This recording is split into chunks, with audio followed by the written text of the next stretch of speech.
Okay, we're back, everybody. This is June 9th, Thursday. Right now, you hear an airplane over my head, or you probably don't because I probably have the music going, but it's almost 10 a.m. And I'll just be honest, I'm saying this with great levity and great excitement. This has been the worst week of my life. I'm going to say it. Yeah, I think so.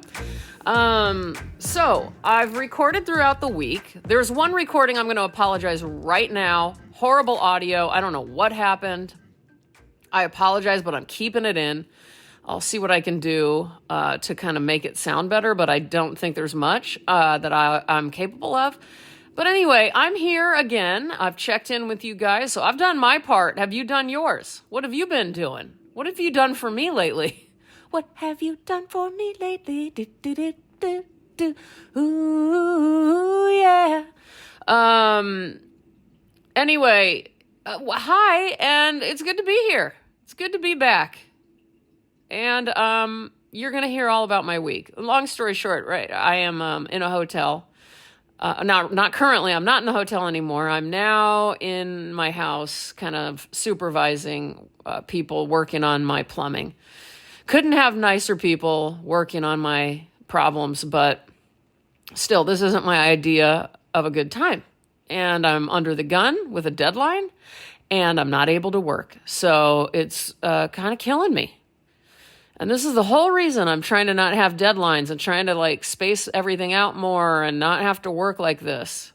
So that when shit goes down in life, I don't have to be, be freaked out because I'm like, well, that's okay. This is just basically some forced time off. Wouldn't that be awesome? Yeah. So if I didn't have a deadline right now, I think I would be loving this experience. I'm like, cool. I get to stay in a hotel and just kind of, I don't know. It feels like a little relief. You get away from home for a while. It's like a forced vacation. I don't know. But that's not how it is because I have allocated a certain amount of days and without any days off to finish this show. And I can't work.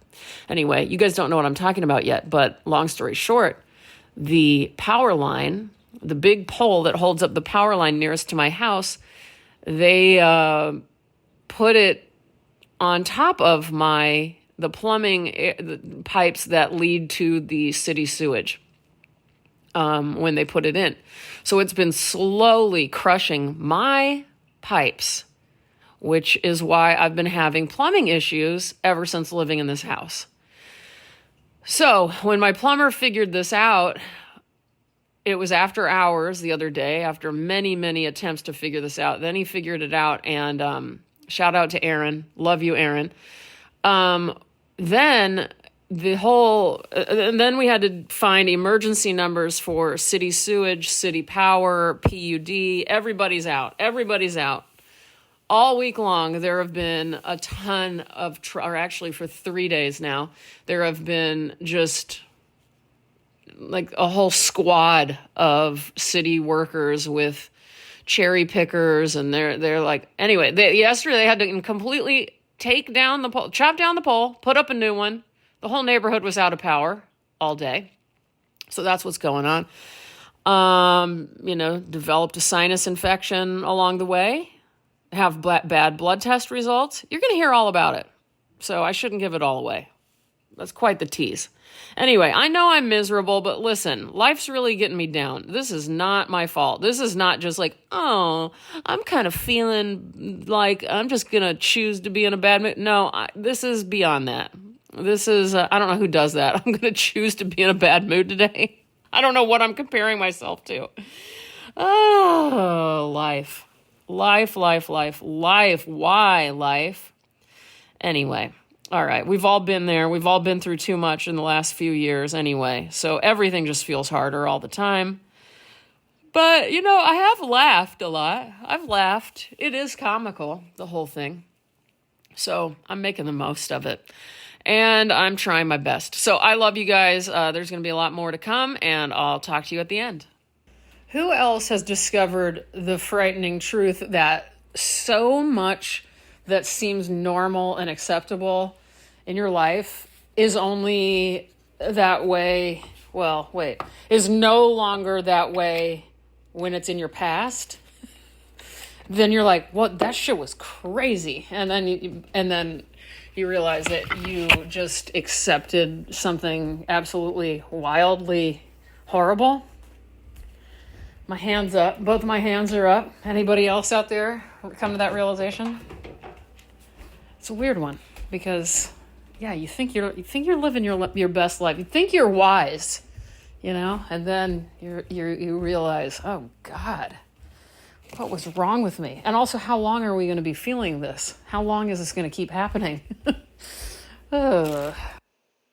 Okay, you guys, I wanted to start warning you. I can't remember if I've brought this up or not on here, but with the whole situation where my Instagram got hacked, that was just one of about 17,000 reminders that we all need to, I'm going to speak for everybody, but I specifically need to not rely on Instagram for anything related to my business as an artist, or if you can call the podcast a business, although it's not because I don't make any money and I don't know that I want to. Eventually I want to. I would love to.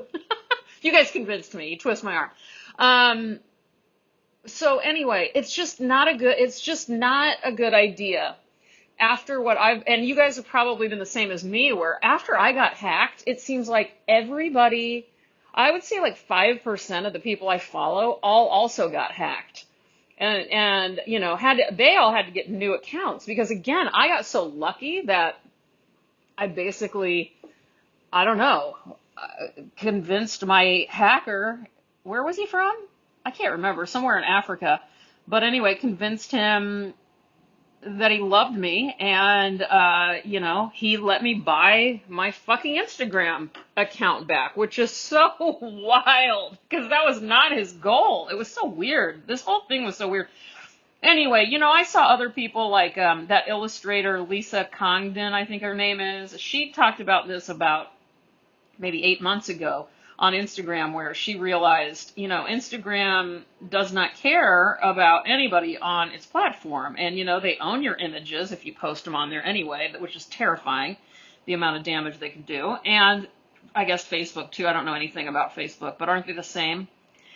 And she was saying, I can't remember. I'll have to look at her original post because it was so well worded. And then my friend Charlie Ravioli, hello, Charlie, recently posted something. I believe Charlie, I think he has a private account, but I loved what he posted the other day, which was, kind of like a call to bring back keeping in touch via postcard with friends rather than on Instagram. You're supporting the USPS here in the United States anyway, and, it's just a better thing than relying on stupid-ass Instagram.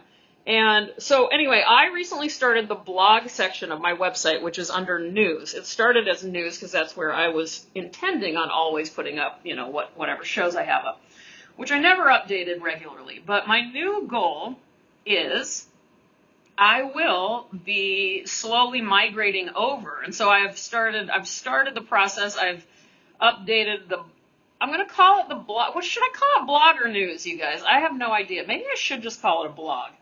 Or just updates. Anyway, if anybody has any thoughts, tell me what I should call it, because I'm not well versed in this arena. But so long story short, Instagram doesn't care about you, and the whole fucked up algorithm. Oh, back to Lisa Congdon. So she was saying, Instagram, the algorithm shifted a little less than a year ago, and it made it impossible for people to get attention. Like people like Lisa, who has 1 million followers, and she really relied on that for her business. It was just this accidental thing that a lot of people fell into, where they're like, well, Instagram helps me make a lot of money.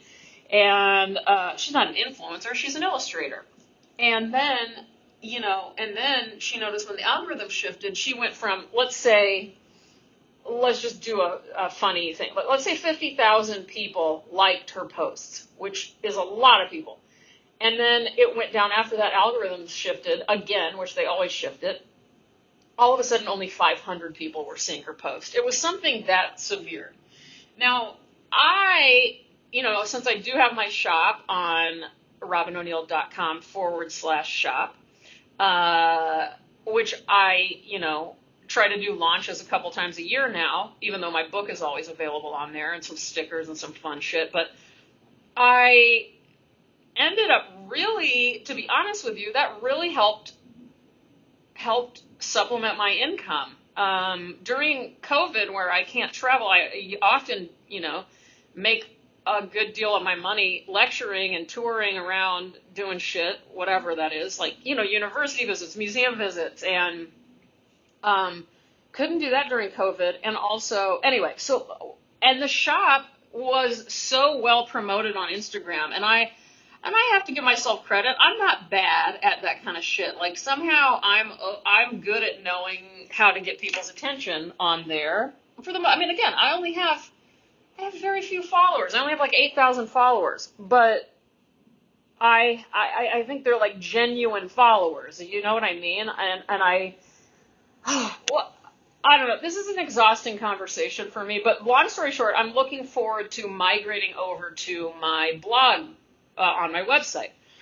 So the other day I posted about my, 7-year anniversary of me reading stuff approaching this month. And I was really excited. I did a super cut of me reading stuff. You guys should check it out on my website, robinoneal.com/news or whatever it is. And, as opposed to the day before where something I posted about my drawings got like so many views and likes or whatever it was. And then this thing, which I was more excited about, frankly, this me reading stuff supercut of last week's episode, nobody liked. Well, okay, I am again exaggerating. Great people liked it and said nice things, but it was kind of like the Lisa Congdon 50,000 likes to 500 likes. It was like nobody saw it, is what I'm saying.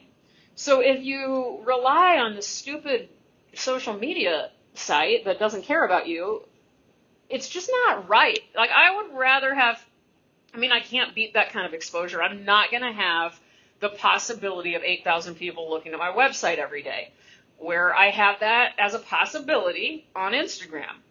But I don't think I care, because again, it's back to the company you keep, right? Like my mom and dad said to me so many times, you are the company you keep. I don't want to be the company I keep with Instagram, the business.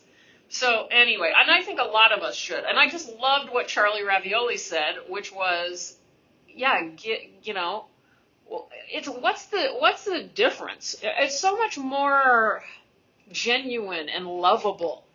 If let's say, like, Charlie's partner and we love sending each other hot dog messages on Instagram, right? So if Freddie Spaghetti and I want to send each other a awesome hot dog photo, why don't we, print it out or draw it on a postcard and send it to each other in the real mail and say, what's up, Freddie Spaghetti? I love you and I love hot dogs, and this hot dog loves you too. Love, Robin. That's way better than getting on your dumb DMs in there, and you know what I mean? Anyway, Charlie Ravioli and Freddie Spaghetti, I love those guys. They are my favorite people, I think, in America. I really do. I think they're my favorite people in America, and they know how to live, and they know how to be. I don't know. Happy Pride to them. And also, so anyway, I'm excited about this prospect. Oh, so yesterday when I realized, okay, very few people saw this awesome supercut I made. Well, you know what I'll do? I'll put it on my blog on my website. And I did. And I have no idea how many people see. I don't look at the analytics on my website. I probably never will.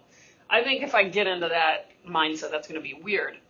And that's what you're doing all the time on Instagram, like by knowing how many people like and look and whatever. It's just a dangerous territory. Again, it's not what people are meant to see and do. Unless you're a marketing major in college where you care about that kind of stuff. So anyway, the point is, I would like to, this is a call for other artists out there. And that's basically what Charlie was saying, is like a call for all of us Just start thinking about this. Bring back real connection. Bring back taking the time. And, I think I told you guys, or I may have told my friend, but I mean, as soon as this next show that I'm working on, shout out to Inman Gallery in Houston, Texas, where my next show is in September, and also we're in the Armory show this fall. I'm in the Armory show this fall through Inman Gallery, and I'm very excited about that. And I just made a big drawing on canvas for that, so look out for that, New York City. When I'm done with that, I have a very short, a very serious deadline right now. So I don't know that I can really do what I was doing, which was Sundays off. I'm going to take Sundays off every Sunday.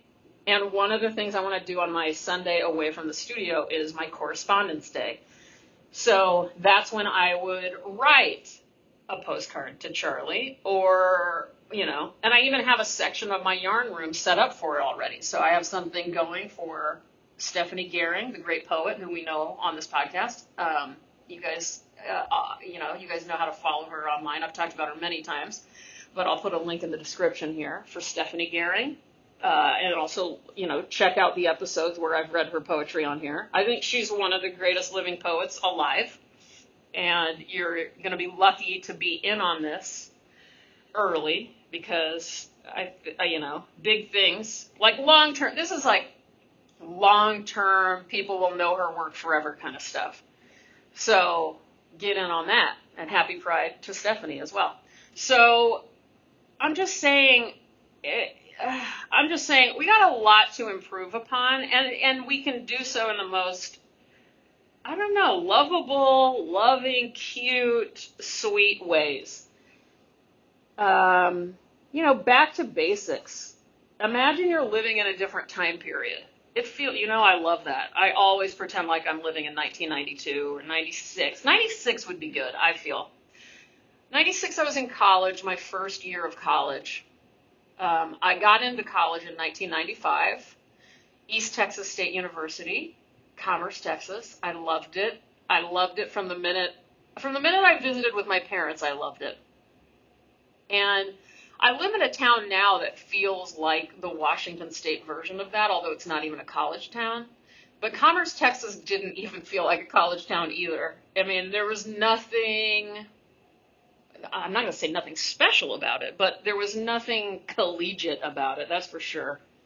We didn't even have a bookstore, for God's sake. I mean, we did on campus for textbooks, but how sad is that? When I think about that now, that's upsetting. I went to college in a town that didn't have a bookstore, people. That tells you a lot about Commerce. But we did have a McDonald's. We did have a Chicken Express. We did have a Walmart. That was like the size of my house. It was so small. And I don't remember the name of the grocery store out there. Oh, God, was it Winn-Dixie? All I know is that I loved going to college. And so I like to pretend, and in the mid-90s like that, I had a boyfriend back home where I went to high school. He wasn't in high school. He was older than me, but he wasn't going to college with me. So he was back in the Metroplex, as we called it, the Dallas-Fort Worth Metroplex. And he was great, by the way. Introduced me to so many amazing things. And, I mean, what am I trying to say? His name was Colin. And we would write every single day. We wrote a letter to each other. Because we couldn't afford, like back then, you guys need to realize we couldn't afford to talk on the phone every day. You can't do that. That cost money. Does it cost money? Costed money? Cost money. Did I go to college? Did I go to elementary school, you guys? I don't even know anymore. It doesn't seem like it. Do I sound dumb most of the time, or do I sound smart, or do I sound medium? I don't know. I know I'm smart in my own way, but I'm not. I don't know. I was the valedictorian of my graduating class, by the way. Not in high school, but in college. They don't really do that in college, but they did some ceremony, I remember, and I had the highest GPA of anybody graduating that year. So that was awesome. And I did win some crazy academic scholarship. I remember that. Well, I mean, in the beginning I did. But anyway, so I was good in school. I was actually excellent at school. but that doesn't make you smart. I've started to realize all the versions of smart that are out there. The academic kind is very low priority when you think about it. But anyway, and I'm not saying all that to brag. I'm saying that because I'm wondering, is that the only kind of smart I am? I mean, I'm obviously visually intelligent, and I'm spatially intelligent, meaning I stay away from people at the grocery store. I don't crowd them in lines. I don't stand up close to them, and I'm also aware that I'm not blocking people when I'm just standing in the grocery store. That is my all-time ultimate intelligence test. If you're spatially intelligent. If you're the type of person that's just wandering around in life, not knowing that you're blocking other people from doing things, I kind of hate you. I kind of seriously just, like, I don't even know if you're worth anybody's time. I hate, that is my number one hate in life, are spatially dumb people. It drives me crazy. I wish I could calm down. And I'm a really open-minded person about everybody, but if you're spatially not intelligent, I can't take it. It's a big deal with me. It's a very big deal with me. Oh, what was I talking about? So yeah, Colin and I would write handwritten letters and, oh my God, packages. I mean, you name it, we were doing it through the mail, and it was awesome. It was so sweet and fun and exciting, and I sometimes dream about that postal room. It had these, I mean, they almost look like real gold post office boxes, P.O. boxes. And you had this old-fashioned key. I mean, I know it's brass. All of this was probably brass, but it looked like gold. Like, to me, as an 18-year-old person, I felt like it was gold. It reminded me of being in an old hotel in Manhattan in the 1920s and 30s or something. It was just so fun. And there's a scene in Felicity where I remember Felicity's really like in a similar situation in the campus mail room or whatever. And I think she's trying to she mailed something to Ben and she was trying to get it out. It was awesome. Like, she didn't want him to see it. She admitted she loved him, or she followed him to school. That was so crazy. Felicity, when you think about it, is like the most psychotic stalker that we've ever had on TV. She seems really cute and simple and nice, but she's not. She's a stone cold psycho. So, anyway, yeah, mail. We need to mail each other. We need to get off of Instagram. And not entirely. So what I'm going to do is I'll have my Instagram. My plan anyway is you have your Instagram and you just always refer to your website. Like you say, and one day you say, like, I have moved. Oh yeah, Damien had an idea, like, we have a moving announcement. Like, I have moved, almost like I'm changing my address. Yeah, send your mail over here now. So, I'm phasing it out. And then, the top post will say, all updates over on my blog or something like that, Anyway, what do you guys think about that? Are you thinking about the same things? Any of you guys who make a living making art understand this. I'm sure you do. And anyway, we've got solutions here on mereadingstuff.com/I'm cool. Just kidding. None of that is a website, but it should be.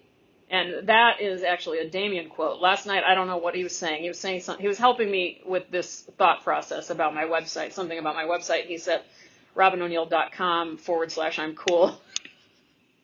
And actually, I'm going to do it. And it's going to be, I'm going to change it like every month. It's going to be some hideous photo of me, some ridiculous photo of me from like my teen years.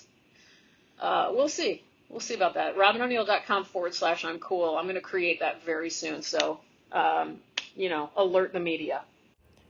So back to the iced coffee thing, Kathy, from last week. I cannot even believe it. So to anybody out there, if you have an espresso machine or any machine like this, I guess, for coffee, you can just put ice in your cup or mug or whatever it is you use, and you brew that coffee right on top. You brew that espresso right on top of the ice, and some of it melts, and then you use your straw or a spoon to like froth it up. So I've got this, anyway, it's a life-changing thing, and I swear, as much as I have going on right now that's sort of upsetting, none of it matters because I have this iced coffee.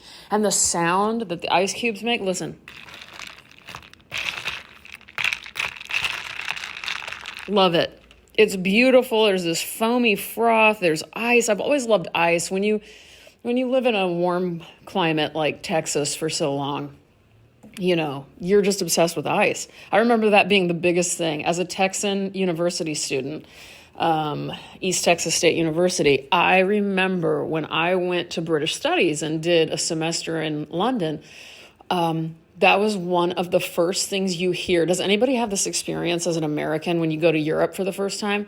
Number one concern, we had meetings prepping us for the whole trip, like what the international plane ride's going to be like, how early you have to get to the airport. But number one on every one of those agendas in those meetings was you need to be prepared that you cannot get ice in your drinks. Even if it's a Coke, you better be prepared to drink that without ice. This is all we talked about. I swear it was even brought up, when we all met at the airplane gate or whatever with our sponsor. Like, just, enjoy that ice on this plane ride because you're never going to see ice again. Like, Europe doesn't have ice.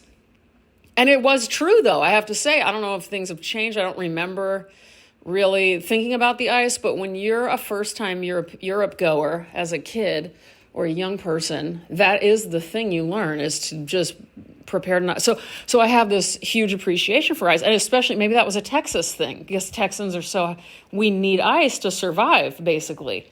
And so like, was just looking at ice in a glass like this. I put it in a tumbler sometimes, like a metal tumbler to keep it cold, but that almost keeps it too cold because then the ice cubes aren't melting. They're these tumblers do a great job of keeping them ice. So you don't get this like long-term effect that you have with the iced coffee. Anyway, the iced coffee has changed my life. It's a bright spot. It's a bright spot in my day here in the studio, which I am working on putting up all sorts of new canvas. So there's a lot of measurements today, which is not my favorite thing, but we're probably an hour from being done. We've also got really nice rainfall. It's a dark day. It is still like October here in Washington State, and I am not complaining. Okay, more soon. I was just thinking about how I wondered if you guys with podcasts you listen to and even specifically I was thinking with me, if you guys have something I have, which is when you really like fall in love with a podcast host or they're, just in general with what they do. Do you get this worry that they could possibly change or basically, I'm not going to reveal which podcast this is that I have fallen in love with over the last week, but I'm so obsessed and so glad that it's been around, not as long as me reading stuff, but almost. And, that I have all of these to go through. You know that feeling when you're like, finally, I found what I need right now for, the studio or the drive or cleaning the house or whatever. And my new podcast that I'm obsessed with, I am falling so deeply in love with the podcast that if anything were to change, or if it were to go away, I guess, because I don't see this person changing or anything, but I'm just saying, oh God, what if something happens? Or if all of a sudden they get a co-host or some horrible event like that. So anyway, again, not revealing, this is a private thing, but for now, I don't know why it's private because it's totally benign, hilarious thing, this podcast. But yeah, I'm very concerned. Do you guys ever have that? By the way, you should have that with me because I'm a bit unpredictable. For a very predictable person, I am kind of unhinged and a loose cannon. You just don't know what I'm going to do at any given moment. You can ask my mom. There was, a couple years ago, something was going on, and I called her up one day. I mean, there was a million things going on always. I called her up one day, and I said, Mom, guess what I did yesterday? You're never going to believe it. And she goes, Robin, at this point, I have no clue. I made it sound like there was some big tagline there or big punchline, but there wasn't. It was just my mom admitting defeat with ever being able to predict me. But then at the same time, there's so many things that are so predictable about me. All right, you heard me sniffle in. I have a sinus infection, number one. Number two, city power line crushed my plumbing pipes. I'm out of plumbing right now. The guy told me I have about 5 or 6 flushes for the night, so I'm not going to a hotel. But it's not looking good, guys. The whole plumbing situation on our house is not working. It's disgusting. You don't even want to know how bad it is, but my week has been a nightmare. Not only that, some of you guys who tuned into my Instagram Live, hello everybody who tuned in. That was so much fun. You guys missed it. Some of you missed it. I did a tour of our refrigerator. Didn't I, everybody? Didn't I? We went in there. We went deep. It was like 20 minutes of refrigerator. But anyway, so other things are going on. You guys heard it here first on the Instagram Live that I had horrible blood test results that we don't know what's going on, but it's really scary and really bad. At least it feels bad. It doesn't seem good, and I'm hoping it's just my new medication that's causing the problems. That's the best case scenario. But now I'm not allowed to take Advil or Tylenol or anything like that, which is a problem because I'm also in a flare-up with my spondylitis where I can barely move without wanting to cry out in pain. Sinus infection, no Advil, no alcohol. Not that that really affects me, but at this point I need any relief. Marijuana doesn't really relieve any of this pain, any of these problems with me. And I have the highest tolerance of anybody you've ever met for shit like this. So it would be like I would have to get completely baked out of my mind in order to feel nothing. And at that point, then I can't work. And I've got to work. I got this deadline. Now I'm probably kicked out of my house for a couple of days while the whole city and the city sewage plays and everybody's fixing everything. You don't even want to know how much money I've spent. But now that we figured out it's the city, it looks like the city might be paying me back for all of this. I mean, this is crazy. Oh, Damien's out of town. Damien feels terrible because he's not here with all the shit going down. Literally, shit. You guys don't hear me say literally a lot, but this is the moment when you're talking about a bunch of shit going down and you're talking about the city pipes. My pipes and the city power lines, everything's busting. Crushed my pipes. I mean, there's a blueberry bush growing through another part of it. Oh my God. Or is it it's a raspberry bush growing through part of it. It looks like there's a little rock that has, I don't know, grown. Do rocks even grow? That's a good question. Do rocks grow? It seems like they just erode, right? They don't grow. Well, I wouldn't put it past anything on my property right now. A rock is growing into the plumbing system and all hell's breaking loose. So I went and got an Impossible Whopper at Burger King. It's riding shotgun with me right now. I had a great time. I also had to go to Home Depot, which I normally don't go to Home Depot. And honestly, right now, I'll be honest with you guys, I don't know if Home Depot's on the shit list, if I need to cancel them too. I really don't even know. But if they are, I will do so after tonight because the problem is I needed a weed whacker in order to get to this part of the area where I don't know, everything's going to be excavated tomorrow. And the guy asked me if I have a weed whacker and I said no. And then I offered up to go buy one. And so I had to go to Home Depot. It's the only place open this late at night. And I have this major appointment tomorrow. Right when everybody's going to be digging up everywhere in my yard, I've got to go to this appointment that I can't miss.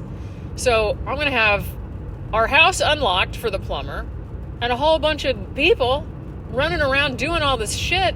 I've got Frankie in the house and I've got to go. I can't even be there. But I have to be there. So, you guys, how does anybody do life properly? I don't know how people do it. It goes back to Anne Boyer. It goes back to There Are Two Types of People by Anne Boyer, who I've read many times on this show. I've read that thing. I'm going to read it again if I remember, if I listen to this before I start posting this episode. It should be an Anne Boyer week. Oh, God, remember when I got to see her in Pomona or at Pomona College or whatever? And I got to see her read, and I told you guys it was one of the most moving things I've ever seen in my entire life. Best ever reading I've ever gone to. Because readings are real hit and miss, people. Especially when it comes to poets. Let's face it. It's either one of the most beautiful, awe-inspiring things of all time, or you want to throw yourself out of a moving vehicle because you just wasted your time being so uncomfortable. It's actually kind of fun when things are bad. All these new young poets, they just look at their phone. That really bothers me. I'm going to be honest with you guys. All of you guys out there, there's a lot of poets who listen to this show. And can you not print shit out? And don't whine and tell me you don't have a printer. There are libraries, people, and most libraries, when you get a library card, will allow you like 500 sheets per month. Mine does. That's what I do a lot. So listen, just do the right thing. Don't read me your poetry from your phone. Oh, maybe it's older people who do it too. I'm getting upset. See, guys, I'm in a bad state right now. I'm losing my marbles.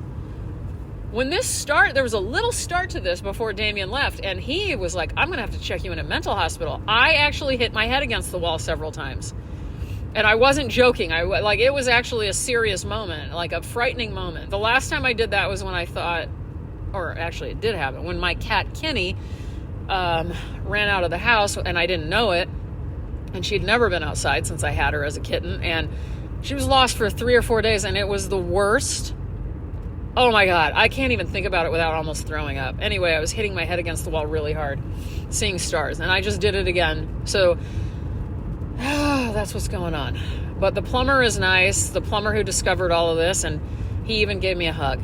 We gave each other a hug. He said, I was losing my shit in front of him, and he could tell, and then I started crying about my liver functions, and he's like, no offense if not, but if you need a hug, I'm here for you. And I was like, oh my God. He said it even nicer than that. I don't know how he said it, but Aaron, you don't listen, but Aaron, you're out there living your life, being awesome, and I thank you for that. And to anybody, I know people are weird about, I think he could tell by the way I've been acting over the last couple of days, I'm clearly a person who's totally fine with hugging one another. I need hugs all the time. I want to hug everybody.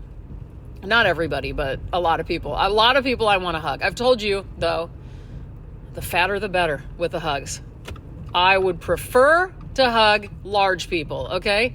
There's a lot of things that are better about larger people, and that is one of them. So anyway, God, it reminds me of my grandma. Every time I start talking about this, I tell you guys, my grandma had enormous boobs.